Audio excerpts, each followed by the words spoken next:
Hello guys, नमस्ते। आप सभी का बहुत बहुत स्वागत है इन्फिनिटी क्लासेस के इस एप्लीकेशन पर। मैं आपका मैथ्स ट्यूटर सनी सर आपका बहुत बहुत स्वागत करता हूं। हम लोग परसेंटेज पढ़ रहे थे। मैंने आपको 2 क्लासेस पढ़ा दी हैं, जिसमें मैंने आपको परसेंटेज का एक बिल्कुल बेसिक पार्ट भी पढ़ाया था, और दूसरा जो पार्ट मैंने आपको पढ़ाया था परसेंटेज का, उससे आपको बेसिक और फाउंडेशन लेवल पे जो उसकी समझ एक परसेंटेज की होनी चाहिए, वो शायद अब आपकी हो गई होगी। और मैंने लगभग आपको 13 से 14 क्वेश्चन कंप्लीट करवा दिए थे। तो बिना समय खराब किए हुए हम लोग आज की क्लास को स्टार्ट करेंगे और आगे पढ़ेंगे और देखेंगे कि किस तरीके से क्वेश्चन को हमें सॉल्व करना है। तो देखिए, आज का पहला क्वेश्चन आपके सामने ये रहा। क्वेश्चन दिया गया है, यदि किसी संख्या को पहले 20% बढ़ाया जाता है और फिर 20% घटाया जाता है, तो वास्तविक संख्या में प्रतिशत परिवर्तन ज्ञात करें। बहुत ही इंपॉर्टेंट क्वेश्चन है, लेकिन डरने और घबराने की कोई जरूरत नहीं है। एक एक करके एक एक तरीके पे आऊंगा। पहले किस तरीके से करेंगे, फिर सेकंड तरीका क्या होगा, ये सारी बातें डिस्कस करेंगे धीरे धीरे। देखिए, पहला जो इस क्वेश्चन को करने का तरीका होगा, जैसे बोला गया है, यदि किसी संख्या को पहले 20% बढ़ाया जाता है और फिर 20% घटाया जाता है, तो वास्तविक संख्या में प्रतिशत परिवर्तन ज्ञात करें कि कितने परसेंट का परिवर्तन आया। तो हमें कोई संख्या माननी पड़ेगी, क्योंकि बोल रहा है ना कि किसी संख्या को पहले बढ़ाया, तो संख्या क्या। तो मैंने आपको बोला है कि जब आपको कुछ भी रास्ता समझ में ना आए, तो आप हमेशा संख्या को 100 मान लें। 100 क्यों माने? क्योंकि 100 का परसेंटेज हमें अलग से नहीं निकालना। अगर कोई बोले 100 का 5% तो 5 होता है, 100 का 10% तो 10 होता है, 100 का 20% तो 20 होता है। तो मैंने आपसे कहा कि अगर कोई संख्या माननी है, जैसे बोल रहा ना, यदि किसी संख्या को, तो आप वो संख्या मान लीजिए 100 है। कितनी है? 100 है, मान लिया। फिर आपसे बोल रहा है कि संख्या को पहले 20% बढ़ाया जाता है। तो अगर आप 100 को 20% बढ़ाएंगे, तो 100 का 20% कितना होता है? तो आप बोलोगे कि 100 का 20% जो है कितना होगा? 20। तो आप जब 20% बढ़ाओगे तो 20 को ऐड करना पड़ेगा, तो संख्या कितनी हो जाएगी? 120। ये तो बात एकदम क्लियर है। फिर बोल रहा है और फिर 20% घटाया जाता है। तो अब जो ये संख्या है, इसको 20% घटाना है, तो 120 का 20% तो 20 नहीं होता। 120 का 20% कितना होता है? वो होता है 24। तो 120 का 20% क्या करना पड़ेगा? घटाना पड़ेगा। तो 20% इसका कितना आएगा? 24 आएगा। आप निकाल के देख लेना। 120 का 10% 12 होगा, और 120 का 20% कितना हो जाएगा? 24 हो जाएगा। तो 24 इसमें से जब आप घटाएंगे तो कितना आ जाएगा? 96 आ जाएगा। बोलो, आ जाएगा? फिर से एक बार समझा दे रहा हूं कि संख्या 100 मान ली, 20% बढ़ाया, तो 100 का 20% 20 होता है, तो संख्या कितनी हो जाएगी? 120। फिर इसमें से 20% घटाना है, तो इसका 20% कितना होता है? 24 होता है। तो 120 में से जब आप 24 घटाएंगे तो कितना आ जाएगा? 96, 96 आ जाएगा।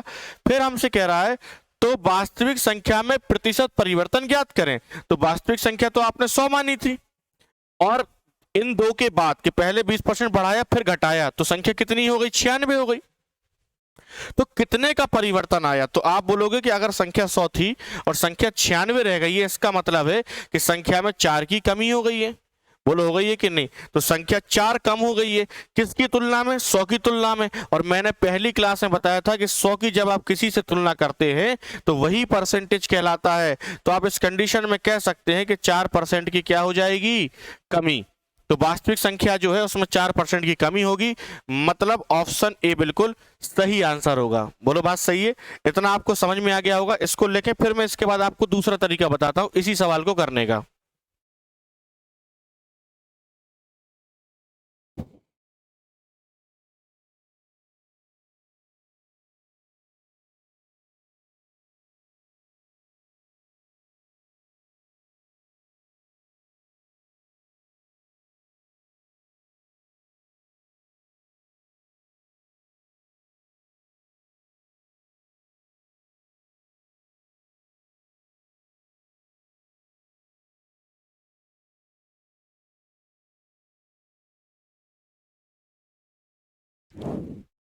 लिख गया होगा आपका? आगे बढ़ते हैं। समझ में भी आ गया होगा। देखिए, इस क्वेश्चन में एक बात आपको नोटिस करनी है कि यदि किसी संख्या को पहले 20% बढ़ाया जाता है और फिर 20% घटाया जाता है, दोनों ही कंडीशनें इस क्वेश्चन में दी गई हैं कि पहले 20% बढ़ाया फिर 20% घटाया है। तो जब भी कभी ऐसा क्वेश्चन आए कि 20% बढ़ाए और 20% घटाए, ठीक है, अगर यहां पे मान लो वो कह देता 20% घटाए और यहां कह देता बढ़ाए, ध्यान से समझना, यहां जहां बढ़ाया बोला वहां बोल देता अगर घटाए, और जहां घटाया बोला वहां बोल देता बढ़ाए, तब भी उसके आंसर पे कोई फर्क नहीं पड़ता। देखो मैं ये बात आपको अभी प्रूफ करके ही बता देता हूं कि अगर मान लो यहां पे बोल देता घटाए और यहां बोल देता बढ़ाए, तब भी देखना आप आंसर क्या आएगा कि संख्या अगर 100 है और अगर कहता यहाँ पे 20% घटाया जाए बढ़ाने की जगह, तो आप बोलते कि अगर यहाँ 20% घटाने की बात होती तो हम कह देते कि 100 का 20% 20 होता है, और आप 20 घटाएंगे तो कितना आ जाएगा, 80 आ जाएगा। बिल्कुल आ जाएगा। फिर कह रहा है कि फिर 20% बढ़ाया जाए, तो फिर अगर हम बढ़ाते तो 80 का 20% बढ़ाना पड़ता, तो 80 का 20% कितना होता है, तो 80 का 20% होगा 16। तो जब आप 16 इसमें ऐड करेंगे तो संख्या कितनी हो जाएगी, 96 हो जाएगी। बोलो हो जाएगी। तब भी अगर आप देखें तो संख्या 100 थी, 96 रह जाएगी। तो आप फिर भी कह सकते हैं कि 4% की क्या होगी, कमी होगी। इसका मतलब सीधा सा ये है कि अगर दोनों जगह परसेंटेज समान है तो पहले घटाए पहले बढ़ाए, बाद में घटाए या बाद में बढ़ाए, उससे कोई फर्क नहीं पड़ता। बस ये होना चाहिए कि एक जगह घटाए तो दूसरी जगह बढ़ाए, या एक जगह बढ़ाए तो दूसरी जगह घटाए, तो उसका आंसर वही आएगा। अच्छा, ये तो हो गया इसका एकदम बिल्कुल बेसिक तरीका इस क्वेश्चन को करने का, ठीक है। लेकिन अगर आप देखें तो यहां पे दोनों जगह परसेंटेज क्या है, समान है। और जब भी समान परसेंटेज दिया जाए तो एक बात हमेशा आपको याद रखनी है कि जो भी परसेंटेज दिया जाए आप उसका स्क्वायर कर दें। जैसे यहां पे 20 दिया गया, 20 की जगह कुछ भी हो सकता है, तो आप x मान लो, तो जो भी परसेंटेज दिया जाए उसका आप क्या कर दो, स्क्वायर कर दो, और स्क्वायर करके किससे भाग दे दो, 100 से। ठीक है, जो भी आएगा उतने परसेंट की हमेशा कमी होगी, कभी गलत नहीं होगा ऐसा एक सवाल। ठीक है, ऐसा कोई भी सवाल होगा तो आप जो भी परसेंटेज दिया जाए उसका वर्ग करके 100 से भाग देंगे, जो आएगा उतने परसेंट की कमी। जैसे यहाँ पे 20 दिया गया है तो आप बोलोगे 20 दिया गया है तो 20 का वर्ग करेंगे, तो 20 का वर्ग करेंगे और क्या करेंगे, 20 का वर्ग करने के बाद 100 से भाग देंगे। 20 का वर्ग कितना होता है, 400, और 400 में 100 से भाग देंगे तो आप बोलोगे 4 आएगा। तो हम कह सकते हैं कि 4% की क्या हो जाएगी, कमी हो जाएगी। ये बात तभी होगी जब दोनों जगह परसेंटेज क्या हो, समान हो। तो आप इस बात को लिख लें, फिर इसके बाद हम लोग आगे बढ़ते हैं।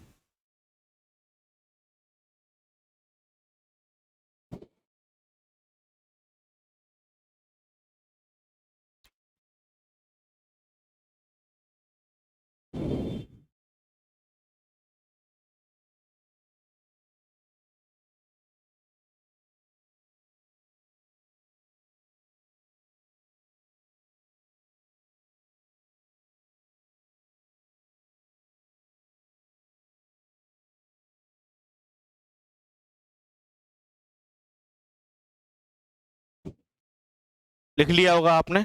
अगला क्वेश्चन, अगला क्वेश्चन ये रहा, बहुत ही आसान क्वेश्चन है। यदि किसी संख्या को पहले 10% बढ़ाया जाता है और फिर 10% क्या करते हैं, घटाया जाता है, तो वास्तविक संख्या में प्रतिशत परिवर्तन ज्ञात करें। ठीक है, अब आप देखो दोनों जगह परसेंटेज सेम है, यहां बढ़ाया जाता है यहां घटाया जाता है, तो आप क्या करेंगे, सीधा 10 का वर्ग, 10 का क्या कर देंगे, वर्ग कर देंगे, और जो भी आएगा उसमें दे देंगे भाग 100 से। ठीक है, 10 का वर्ग होता है 100, और 100 में 100 का भाग देंगे तो जवाब आएगा 1। तो इसका आंसर हो जाएगा 1% क्या हो जाएगी, कमी। 1% कमी का मतलब है कि ऑप्शन ए बिल्कुल सही आंसर होगा। बोलो बात सही है, इसको लिख लें।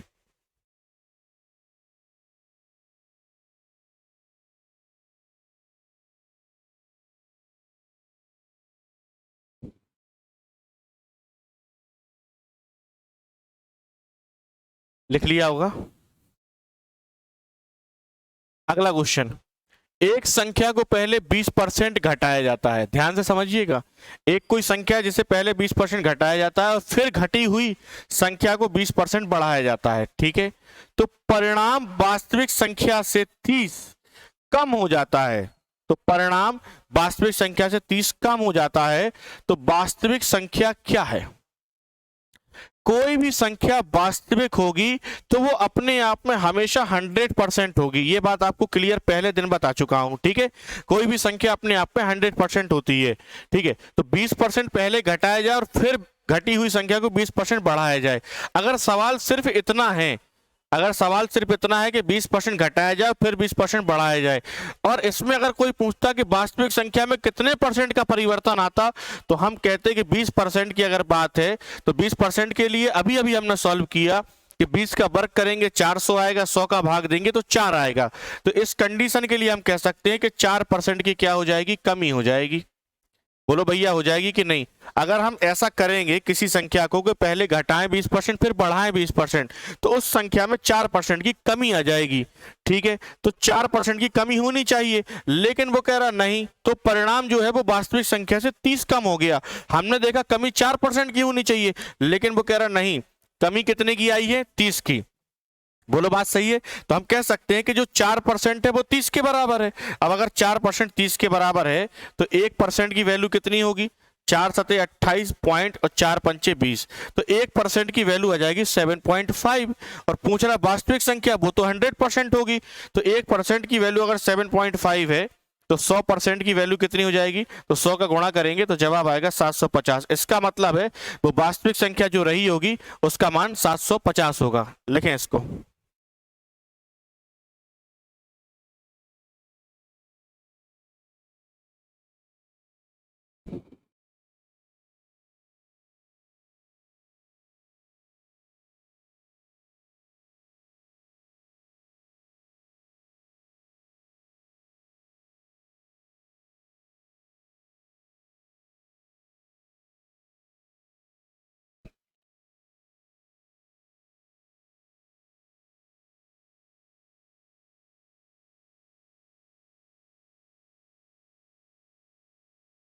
लिख गया होगा।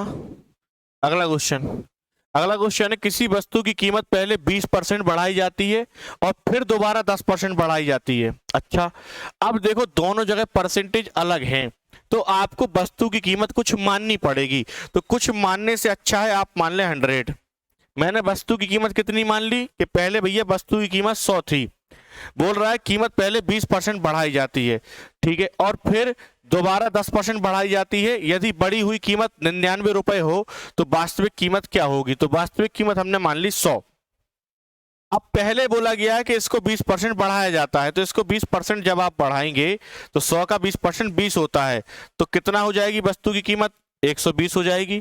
अच्छा, इसके बाद फिर 20% बढ़ाने के बाद फिर दोबारा 10% बढ़ाई जाती है, तब 120 का 10% बढ़ाएंगे, तो 120 का 10% कितना होता है? तो 120 का 10% होता है 12। तो जब आप इसमें 12 ऐड करेंगे तो बढ़ के कीमत कितनी हो जाएगी? 132। बोलो बात सही है? और हमसे बोला गया है कि यदि बढ़ी हुई कीमत कितनी है? 99। मतलब जो बढ़ी हुई कीमत है, भाई कीमत तो 100 थी, लेकिन हमने पहले 20% बढ़ाया फिर 10% बढ़ाया, तो बढ़ी हुई कीमत तो 132 होनी चाहिए, लेकिन जो बढ़ी हुई कीमत है वो कितनी है? 99। तो 132 यूनिट की जो वैल्यू होगी वो 99 के बराबर होगी, बिल्कुल होगी। तो 1 यूनिट की वैल्यू किसके बराबर होगी? 99 और बटे 132, 132, 132। ठीक है, तो 1 यूनिट, भाई 132 अगर 99 के बराबर है तो 1 यूनिट की वैल्यू होगी 99 बटे 132, और आपको बताना है कि उसकी वास्तविक कीमत क्या होगी। तो वास्तविक कीमत का मतलब आपको 100 की वैल्यू बतानी है। तो 1 यूनिट की वैल्यू ये है, अगर हम इसको सॉल्व करें तो 11 भाग देते हैं, तो 11 नम 99, 11 एकम 11 और 11 दूनी 22। बोलो होगा? 3 का अगर भाग देते हैं तो 3 तिया 9 और 3 चौके 12, तो 1 यूनिट की वैल्यू 3/4 आई, और हमें निकालनी है 100 यूनिट की, तो 100 यूनिट बराबर होगा 3/4 और गुणे 100। 4 का भाग देंगे, 4 दूनी 8, 4 पंचे 20, 25 आएगा, और 25 दिया 75। इसका मतलब यह है कि जो उसकी वास्तविक कीमत थी वो कितनी थी? 75। इसीलिए इसका राइट आंसर हो जाएगा ऑप्शन बी। लिखें आप इसको।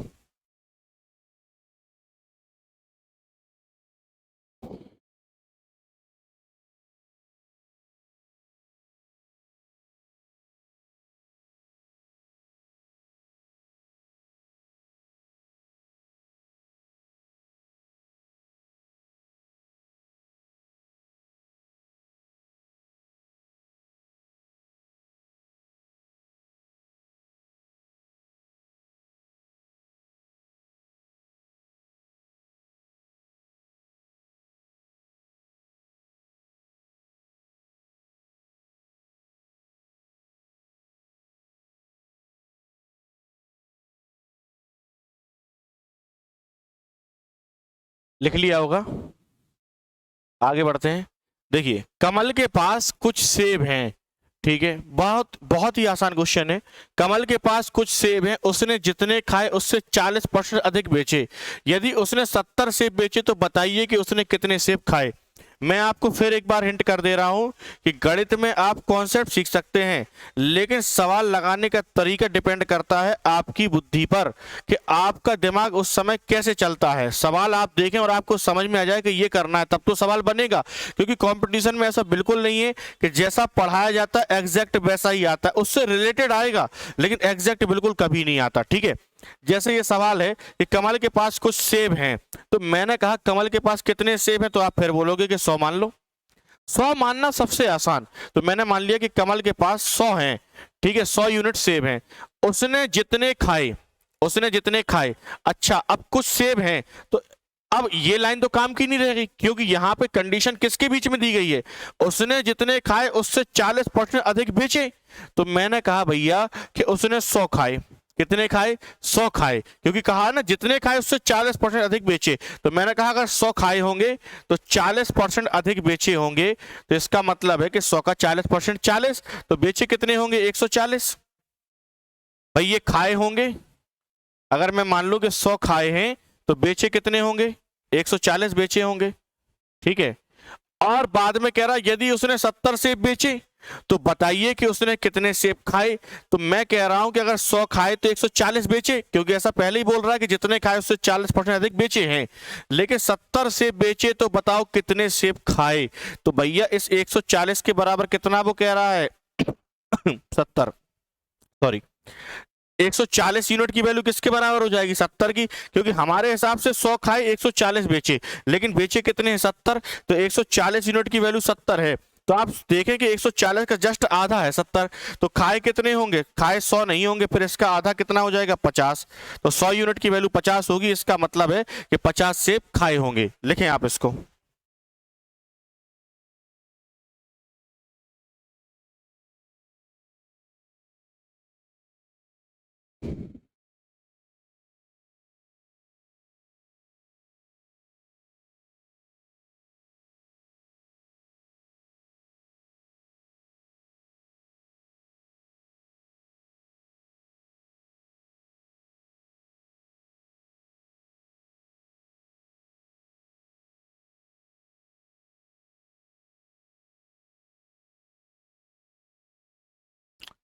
लिख लिया होगा, एक लाइन का तो क्वेश्चन था। अगला क्वेश्चन है, एक संख्या को पहले 20% बढ़ाया जाता है और फिर 10% घटाया जाता है, तो प्रतिशत परिवर्तन ज्ञात करें। देखिए मैंने आपको बोला था कि अगर दोनों जगह समान परसेंटेज दिया जाए तब तो आप सीधा स्क्वायर कर दो और 100 से भाग दे दो, जो भी आएगा उतने परसेंट की कमी होगी। लेकिन यहाँ पे दोनों जगह परसेंटेज क्या है, अलग अलग है, तो भी कोई टेंशन नहीं। फिर मैंने आपको तरीका सिखा रखा है कि आप संख्या को 100 मान लें। अब अगर आप संख्या को 100 मान लेंगे और पहले 20% बढ़ाया जाए तो सीधा 20% बढ़ाओ, 100 का 20% 20 होता है, संख्या कितनी हो जाएगी, 120 हो गई। फिर बोल रहा है और फिर 10% घटाया जाता है, 10% क्या करना है, घटाना है। तो 120 का 10% कितना होता है, 120 का 10% होगा 12। अब 12 इसमें से घटाएंगे तो कितना हो जाएगा, 108। बोलो बात सही है।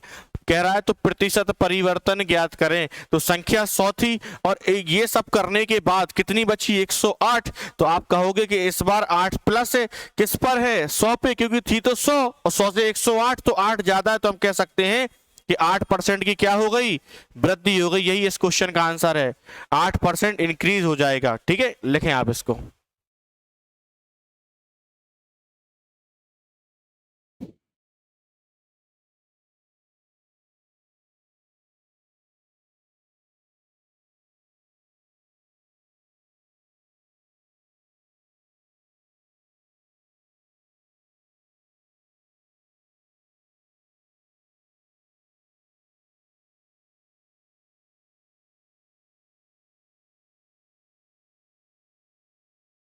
लिख गया होगा।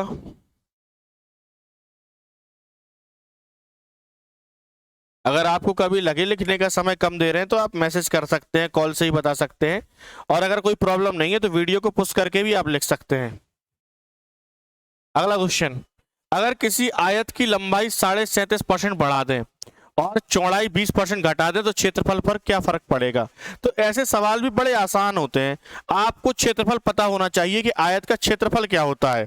तो मैं आपको बता दूं कि आयत का जो क्षेत्रफल है वो होता है लंबाई और गुणे चौड़ाई, ये सब आपको पता होगा, लंबाई गुणे चौड़ाई ये होता है। ठीक है, आयत का क्षेत्रफल क्या होता है, लंबाई गुणे चौड़ाई। जैसे बोला गया आयत की लंबाई 37.5% बढ़ा दें, तो 37.5% की जो वैल्यू होती है वो होती है 3/8, ये आपको पता होना चाहिए, पहले दिन बताया था। और चौड़ाई 20% घटा दें तो 20% बराबर होता है 1/5, ये भी आपको पता होना चाहिए। बोलो बात सही है। तो आपसे बोल रहा है कि आयत की लंबाई 37.5% बढ़ा दें, इसका मतलब है कि लंबाई अगर पहले 8 थी, कितनी थी 8, 8 का 37.5% कितना होगा 3, बढ़ा दें तो 8 पे 3 अगर आप बढ़ाएंगे तो लंबाई हो जाएगी 11। बोलो बात सही है। चौड़ाई 20% घटा दें, चौड़ाई अगर पहले 5 होगी, कितनी होगी 5, और 5 का 20% एक आप घटा देंगे तो चौड़ाई कितनी हो जाएगी 4 हो जाएगी। बोलो बात सही है। अगर लंबाई पहले 8 थी और चौड़ाई 5 थी तो बाद में लंबाई 11 होगी और चौड़ाई 4 होगी। तो अच्छा, अगर पहले लंबाई 8 और चौड़ाई 5 थी तो क्षेत्रफल क्या होगा 8 गुणे 5, तो जवाब आएगा 40, कोई दिक्कत नहीं।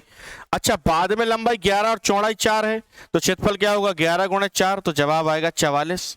बोलो सही है। और हमसे कह रहा है तो क्षेत्रफल पर क्या फर्क पड़ेगा, तो आप बताओ कि पहले क्षेत्रफल तो 40 था, अब 44 है, तो आप बोलोगे कि क्षेत्रफल इससे 4 बढ़ जाएगा।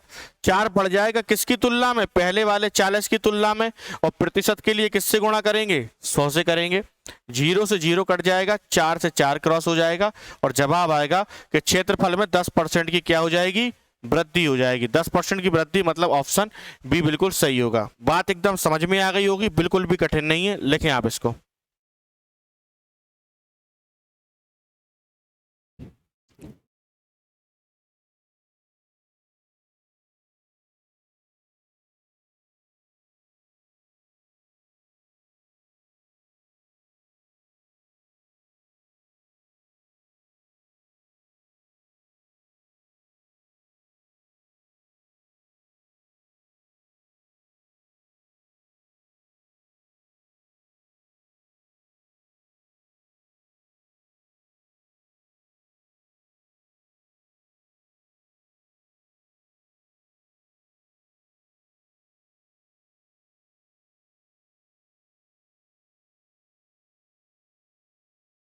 लिख गया होगा, बढ़े आगे। अगला क्वेश्चन है, अगर किसी वर्ग की भुजा 40% बढ़ा दी जाए तो उसके क्षेत्रफल पर क्या फर्क प्रभाव पड़ेगा। आपको इन सब क्वेश्चन को करने के लिए सिर्फ फॉर्मूला पता होना चाहिए। तो वर्ग का क्षेत्रफल क्या होता है पहले तो आपको पता होना चाहिए, तो मैं आपको बता दूं अगर नहीं पता तो जो वर्ग का क्षेत्रफल है वो होता है भुजा का स्क्वायर या फिर भुजा गुणे भुजा, साइड इंटू साइड या फिर साइड का स्क्वायर। बोलो बात सही है। तो वर्ग का क्षेत्रफल भुजा गुणे भुजा। बोला गया वर्ग की भुजा 40% बढ़ा दी जाए तो 40% बराबर कितना होता है, तो 40% बराबर होता है 2/5। तो आप कह सकते हैं कि अगर वर्ग की भुजा पहले 5 होगी तो बाद में कितनी हो जाएगी भुजा, 7 हो जाएगी। भाई अगर पहले 5 थी तो 5 का 40% 2 बढ़ जाएगी, तो पहले भुजा 5 होगी तो बाद में 7 हो जाएगी। अच्छा, अगर पहले भुजा 5 थी तो क्षेत्रफल क्या होगा 5 गुणे 5, और बाद में भुजा 7 है तो क्षेत्रफल क्या होगा 7 गुणे 7, क्योंकि क्षेत्रफल होता है भुजा गुणे भुजा। तो क्षेत्रफल हो जाएगा 5 गुणे 5 मतलब 25, और बाद में 7 गुणे 7 तो आप बोलोगे 49। बोलो होगा कि नहीं। तो आप बताओ पहले क्षेत्रफल 25 था, बाद में 49 है, तो कितना बढ़ गया, तो आप बोलोगे कि पहले 25 अब 49, इसका मतलब है 24 बढ़ गया। किस पे बढ़ा, 25 पे। और परसेंट के लिए किससे गुणा करते हैं, 100 से करते हैं। 25 चौके 100 और 24 गुणे 4 करेंगे तो कितना आएगा 96। इसका मतलब है जो क्षेत्रफल है वो 96% की क्या हो गई, उसमें वृद्धि हो गई। ऑप्शन बी बिल्कुल सही आंसर होगा। लिखें आप इसको।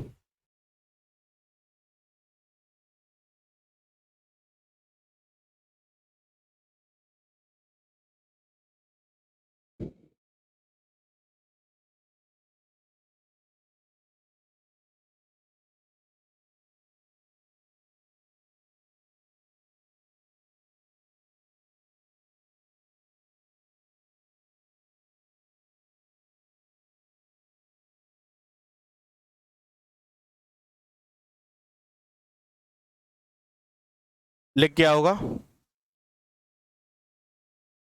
अगला क्वेश्चन, ये भी बहुत आसान क्वेश्चन है। देखो आपको मैं बता दूं, बेस्ट तरीका जो होगा ना वो मैं आपको बता दूंगा। अब आप देखो इस क्वेश्चन को, देखने से ऐसा लग रहा है कि थोड़ा सा कठिन होगा, जबकि कठिन है ही नहीं। किसी भिन्न के, भिन्न मतलब अंश बटे हर, तो बोला गया किसी भिन्न के अंश को 20% बढ़ाया जाए, ठीक है, और हर को 5% घटाया जाए, तो जो परिणाम है वो 5/2 होता है। तो मूल भिन्न क्या होगी? बड़ा आसान क्वेश्चन।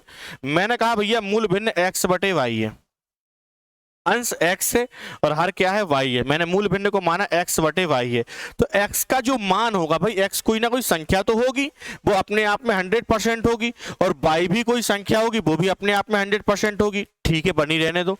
बोला गया भिन्न के अंश को 20% बढ़ाया जाए, तो जो अंश है ये जब 20% बढ़ेगा तो इसकी जो 100% वैल्यू थी ये कितनी हो जाएगी? बढ़ के 120% हो जाएगी।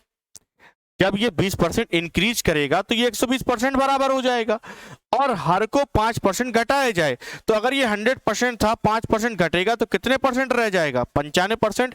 मतलब ये जो वैल्यू होगी ये 5% रिड्यूस हो जाएगी, कम हो जाएगी, और वैल्यू बचेगी 95%। अच्छा, तो ये 20% बढ़ाया और ये 5% घटाया, तो भिन्न का मान तो ये हो जाएगा। लेकिन बोल रहा है ना ना, तो परिणाम 5/2 होता है। इसका मतलब बराबर जो रिजल्ट आता है वो किसके बराबर आता है? 5/2 के। तो पूछ रहा है तो मूल भिन्न क्या होगी? तो मूल भिन्न बता देंगे, परसेंट से परसेंट कट जाएगा, कोई दिक्कत नहीं है। 5 एकम 5, 5 का भाग इसमें देंगे, 5 दूनी 10 और 5 चौके 20, ठीक है। अब इसके बाद 95 एकम 95 और 24 दूनी 48, तो x/y का जो मान आएगा वो आएगा 95 और 24 दूनी 48। मतलब जो मूल भिन्न है वो क्या रही होगी? 95/48। Option option option option A बिल्कुल सही होगा। देखिए कितना आसान तरीका है इस सवाल को करने का, कोई फालतू दिमाग नहीं लगाना, जो जितना परसेंट बढ़े उसको उतने परसेंट बढ़ा दो। लिखें आप इसको।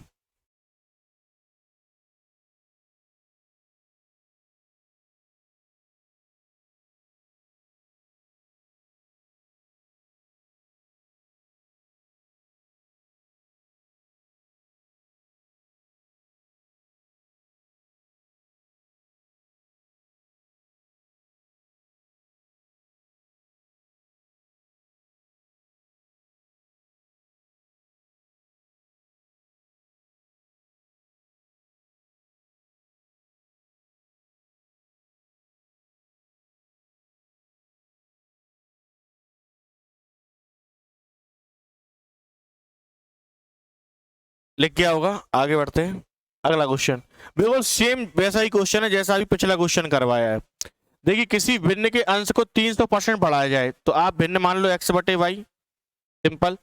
300% बढ़ाया जाए तो 300% बढ़ाएंगे तो अब 400% हो जाएगा, क्योंकि 100% तो पहले ही था। 300 बढ़ जाएगा तो कितना हो जाएगा? 400। और हर को 200% बढ़ाया जाए, ठीक है, तो 200% अगर इसको बढ़ाएंगे तो ये कितना हो जाएगा? 300% हो जाएगा। भाई ये भी अपने आप में 100% अगर होगा और 200% बढ़ाएंगे तो 300% हो जाएगा। तो परिणाम ये आना चाहिए, लेकिन परिणाम बराबर कितना कह रहा है? 16/15। तो बराबर लिख लेंगे 16/15। तो मूल भिन्न क्या थी? इसका मतलब x/y यहां भी निकालना है। परसेंट परसेंट खत्म, 2 0 से 2 0 खत्म। 4 का भाग दिया, 4 चौके 16, 3 का भाग दिया, 3 5 15। अब आप बताओ x/y बराबर क्या मिल रहा है? 4/5। मतलब ऑप्शन सी सीधा सीधा आंसर हो जाएगा। आप कह सकते हैं कि x/y बराबर जो आंसर होगा वो हो जाएगा 4/5। यही आपकी मूल भिन्न थी।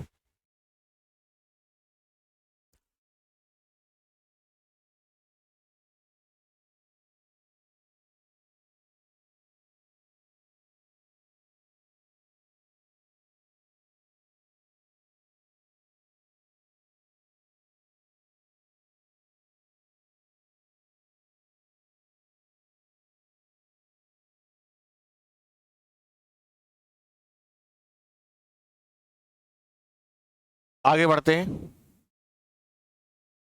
अगला क्वेश्चन ये रहा, बेहद आसान क्वेश्चन। क्वेश्चन दिया गया है सी की आय बी से 20% अधिक है और बी की आय ए से 25% अधिक है। इस तरीके के क्वेश्चन अब थोड़ा सा कम आते हैं, लेकिन ऐसा नहीं है कि आते नहीं है, कई बार आ भी जाते हैं।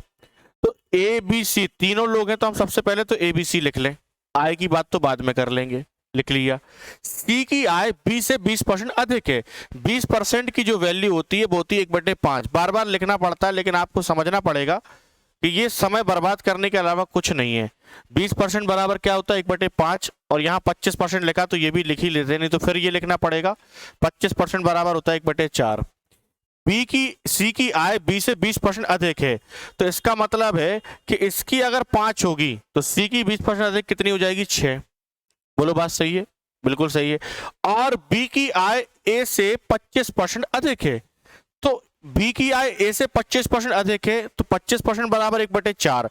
मतलब अगर इसकी 4 होगी तो 4 में एक अधिक इसकी कितनी होगी, 5, जो कि है। अगर ये बराबर ना आता तो फिर अपन इसको बराबर बना लेते, वो कोई नई बात नहीं है, बड़ी बात नहीं है। लेकिन बराबर आ गया तो कुछ करना ही नहीं है कि ये सी की आय बी से 20% अधिक थी तो ये 5 होगा, ये 6 होगा, और बी की आय ए से 25% अधिक है तो ये 4 होगा, ये 5 हो जाएगा। सिंपल सी बात है। तो सी की आय ए से कितने प्रतिशत अधिक है, तो ए से सी की आय कितनी अधिक है, तो आप बोलोगे कि इसकी 2 अधिक है। भाई इसकी 4 है, इसकी 6 है, तो इसकी 2 अधिक है। किसकी तुलना में, ए से, तो बटे 4। और परसेंट के लिए 100 से गुणा करेंगे। 2 एकम 2, 2 दूनी 4, 2 का भाग 100 में देंगे तो कितना आंसर आ जाएगा, 50%। इसका मतलब है 50% अधिक होगी। बोलो बात सही है, लिखो इसको।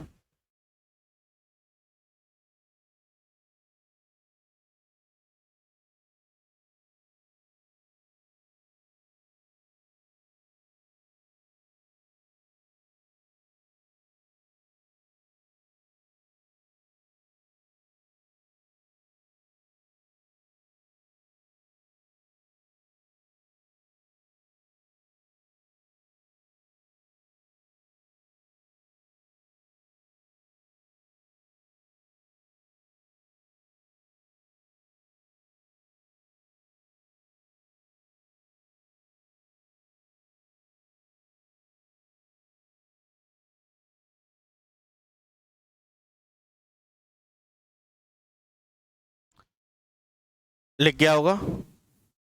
अगला क्वेश्चन, एक छात्र ने एक संख्या को, बहुत आसान क्वेश्चन लेकिन इंपॉर्टेंट, एक छात्र ने एक संख्या को 5/3 के बजाय 3/5 से गुणा कर दिया। गुणा किससे करना था, 5/3 से, लेकिन गुणा किससे कर दिया, 3/5 से। ठीक है, तो उसके उत्तर में गलती प्रतिशत ज्ञात करें कि कितने परसेंट की गलती हो गई है। तो संख्या कोई भी रही होगी, उसमें गुणा किससे करना था, 5/3 से, लेकिन कर किससे दिया, 3/5 से। तो कितने परसेंट की गलती हुई है, ऐसा हमसे पूछ रहा है। तो संख्या आपको माननी पड़ेगी ना कि वो संख्या क्या थी। अब मानने को तो आप x भी मान सकते हैं, लेकिन x मानेंगे तो कैलकुलेशन टफ हो जाएगी। तो संख्या आप ऐसी संख्या मान लें जो 3, देखो देखो बटे में यहाँ 3 और यहाँ कितना है, 5। तो संख्या ऐसी मान लें जो 3 और 5 दोनों से डिवाइड हो जाए। तो 3 और 5 से डिवाइड होने वाली छोटी से छोटी संख्या उसका एलसीएम होता है, और वो कितना होगा, 15 होगा। मानने को आप 30 भी मान सकते हैं, क्योंकि 3 और 5 से 30 भी डिवाइड होता है, लेकिन फिर उससे क्या होगा, कैलकुलेशन बढ़ जाएगी। तो इसीलिए आप 3 और 5 का एलसीएम मान लें 15। आप मान लें कि वो संख्या क्या थी, 15। 30 मानेंगे तब भी आंसर वही आएगा, चाहे आप कुछ भी मान लें, बस 3 और 5 से डिवाइड हो रहा है तो आंसर कभी गलत नहीं होगा। ठीक है, तो 5/3 का आपको गुणा करना था 15 से। वो संख्या कितनी मान ली, 15। तो 5/3 का गुणा करना था 15 से, लेकिन आपने 15 में गुणा किससे कर दिया, 3/5 से। कह रहा ना कि एक संख्या को, संख्या 15, 5/3 के बजाय 3/5 से गुणा कर दिया, तो कितने परसेंट की गलती हुई। तो आप बताओ, अगर 5/3 का गुणा अगर 15 से करते तो 3×5 = 15 और 5×5 = 25, तो मतलब 25 आता। लेकिन 3/5 से किया तो क्या होगा, 5×3 = 15 और 3×3 = 9, तो आएगा 9। तो इसका मतलब ये है कि अगर 5/3 के बजाय आप 3/5 से गुणा करेंगे तो जहां 25 आना चाहिए था वहां पे 9 आएगा। बोलिए आएगा, कि जहां 25 आना था वहां 9 आएगा। तो आप कह सकते हैं कि 16 की क्या हो जाएगी, कमी होगी। किस पे होगी, 25 पे, क्योंकि आना तो 25 चाहिए था, तो 16 की कमी 25 पे होगी। और परसेंट के लिए 100, तो 25 चौके 100 और 16 चौके 64। तो हम कह सकते हैं कि 64% की क्या हो जाएगी, कमी हो जाएगी। ऑप्शन ए बिल्कुल सही होगा, 64% की कमी होगी। लिखें इसको।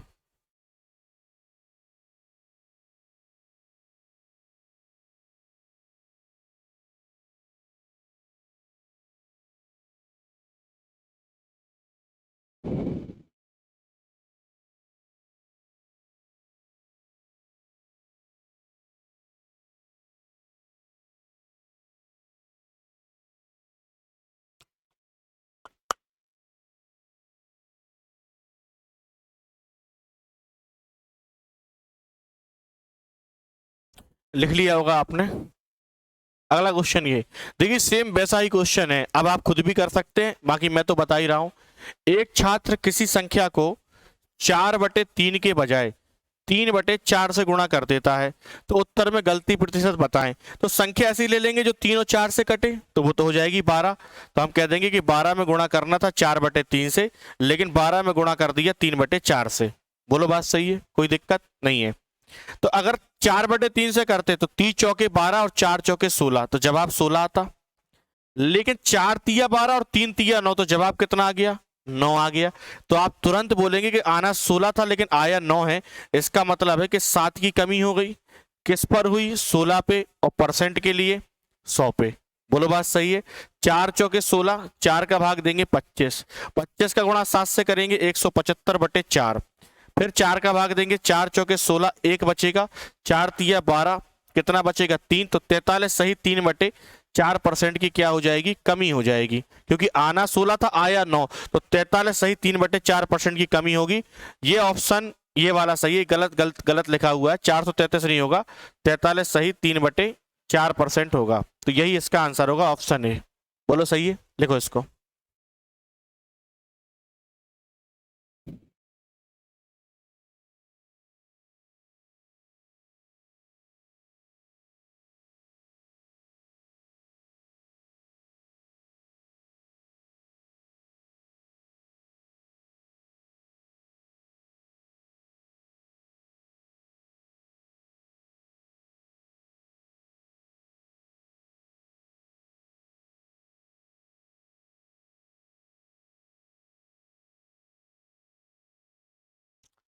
लिख गया होगा।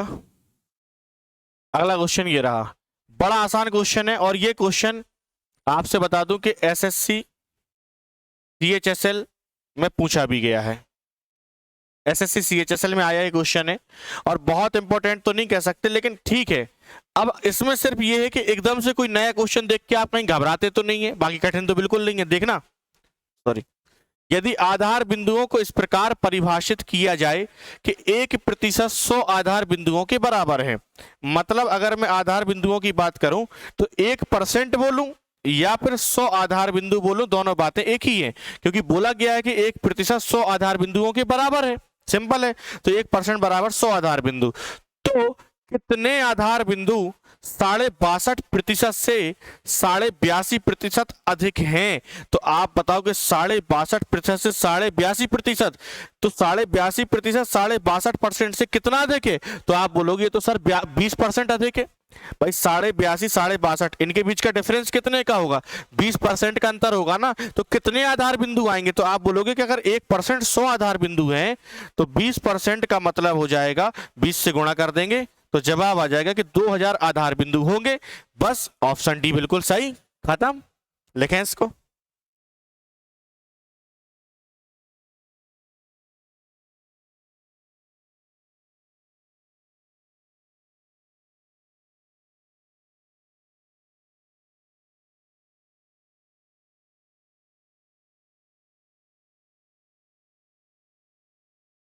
लिख गया होगा, एक लाइन तो लिखनी थी उसमें।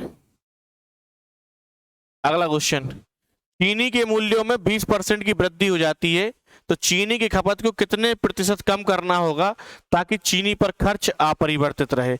इस तरीके के क्वेश्चन मैं करवाऊंगा नेक्स्ट क्लास में, इसलिए क्योंकि ये अलग ही कॉन्सेप्ट है एकदम। पहले मुझे आपको ये समझाना पड़ेगा कि चीनी के मूल्य का मतलब उसके खपत से किस तरीके से रिलेशन होगा, खर्च का क्या मतलब रहेगा, ये जो अपरिवर्तित लिखा है इसका मतलब क्या होगा। तो ये सारी चीजों को मैं बहुत डिटेल में आपको पहले समझाऊंगा, उसके बाद फिर मैं आपको बताऊंगा कि किस तरीके से ये वाले क्वेश्चन हमें सॉल्व करने हैं। ठीक है, तो मिलते हैं नेक्स्ट क्लास में। तब तक आप अपना ख्याल रखें, हमेशा खुश रहें।